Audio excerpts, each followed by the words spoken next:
Pastor గారికి ఎందుకో కోపం వచ్చిందిరా, సరైన వాక్యాలు తీసాడు ఇవాళ. పాస్టర్ గారు కోపం వస్తే వాక్యాలు రావురా బాబు.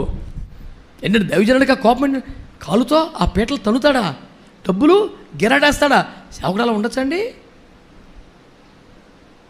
మందిరం ఎలా ఉండొచ్చా అండి? దైవజనుడు ఎలా ఉండాలో ఒక దయ్యం పట్టినోడు చెప్తాడు. అది దరిద్రం.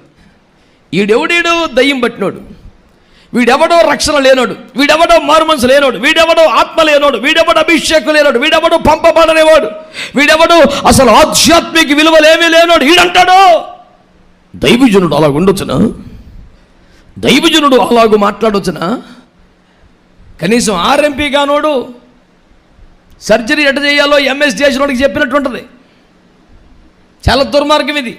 పాస్టర్ గారికి ఎందుకో కోపం వచ్చిందిరా, సరైన వాక్యాలు తీసాడు ఇవాళ. పాస్టర్ గారు కోపం వస్తే వాక్యాలు రావురా బాబు. ఆ బ్యాచ్ వేరే ఉంటుంది.